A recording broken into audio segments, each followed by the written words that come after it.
Hey, what's up guys, I'm PGL. After a long time of making this video, and every year we'll have a new Samsung flagship lineup, and this year, as we expected, we'll have a new whole lineup of new flagships from Samsung with very minor improvement in design like for the S23 Ultra.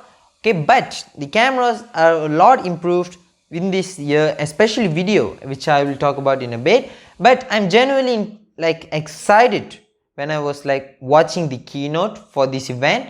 So let's get right in. What we have with the S23 Ultra, this video is only I'm just going to talk about the S23 Ultra. So if you're just wondering where's the S22 Plus and the regular S23, so I won't just talk about it. So yeah, let's get right in. As I told you guys, the design is very similar with some noteworthy improvements. See what I did there? Okay, never mind. So the design of this is very subtle changes. Like the curves on this Gen phone is more gentle to hold in your hands, which is nice. It's more rounded, which is really good to hold in your hands, as some people just told me in Twitter and also their videos about S23 Ultra. So the S Pen also follows that shape, which makes it more comfortable to hold. So the cameras have rings around it and they are also slightly bigger, and it actually makes it look better in my opinion. So the cameras, as I told you guys, is slightly bigger because of the major improvements, or is it major? We have to see the results.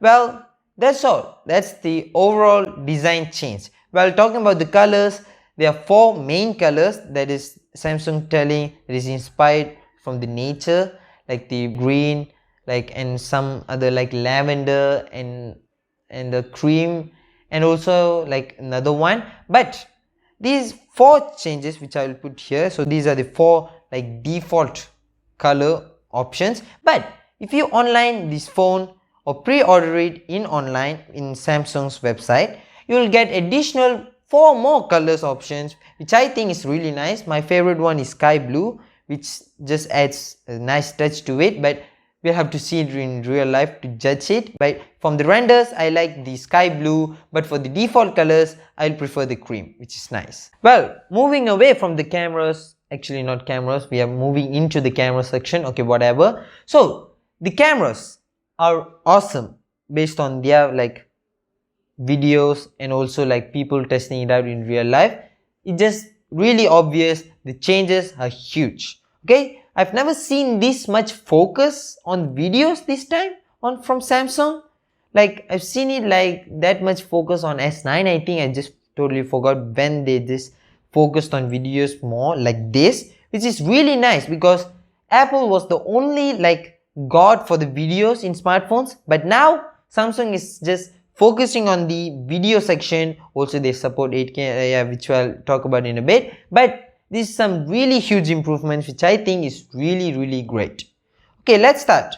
So in real life, it actually makes sense. The main camera is now 200 megapixel, with the rest being 12 megapixel ultra wide, 10 megapixel 3x and 10x optical zoom. Finally, a 12 megapixel front facing camera, which is a downgrade from 48 megapixel on the S22 Ultra, but early test shows this new sensor is producing more clarity and detailed picture, which is I guess it's great. And also the detail, when it was 40 megapixel, okay, 48 actually, it needs to bend down, but this now a regular old 12 megapixel with a new sensor, which actually produces better results, because Samsung has been optimizing the software before for the 12 megapixel, which really helps I think in this video and also photo samples against the iPhone and other manufacturers smartphones.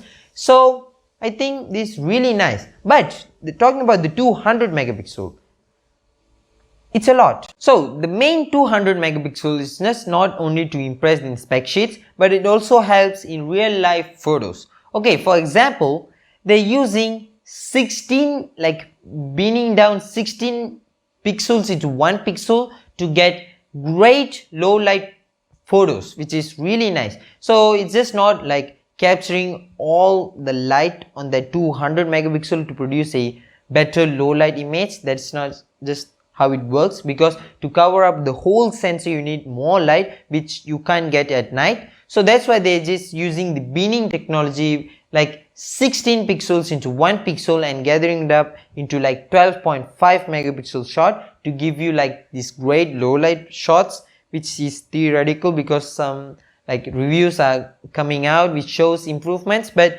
come on, this like early software, so we just need to wait a couple of months to really just justify or judge the smartphone's low light performance, which we will see. Yeah, hopefully it is good. Well, as I told you earlier, Samsung focused a lot on videos this year, and they're still not overtaking Apple, but they are very close, which gives Apple a huge competition, because they have like none of smartphones that have become this much closer to Apple's like years and years of optimization and training over their like computational photography and videos and stuff. So they are very close to it, which is really nice. So the main selling point of this phone is you can shoot 8K at 30 frames a second with Super HDR, which is really awesome. But according to Mr. Who's the Boss test, the HDR to SDR conversion on the S23 Ultra is actually worse than Apple's HDR to SDR video conversion, which is like, I guess it's bad, which we have to see like a more like 1 or 2 more generation smartphone upgrades to see like well optimized video for 8K or even like 4K 60. But we have to see. But like as I told you, I'm using a lot of but, which is kind of weird. So yeah, that's it. The new processor also helps with the new video quality and like capturing multi-frame to make the low light videos also like shine in nights, which is really nice. So yeah, AI and new sensor, also new processor, also all like helps to make this a good smartphone, like video quality. Nice. After a long time, the new Snapdragon 8 Gen 2 for Galaxy, which is a bit overclocked and more optimized for this new flagship series. And yeah, after a very long time, like Samsung fans waiting, and also like the whole industry has been waiting to give like all the regions a very nice Snapdragon 4 across all the regions, which means all the people that will have like experience and also can buy the S23 Ultra and also like the overall S23 series can now experience the full fat performance of this new chip without just sacrificing the performance over the Exynos, which is really nice and also a huge win for Samsung and also for their fans.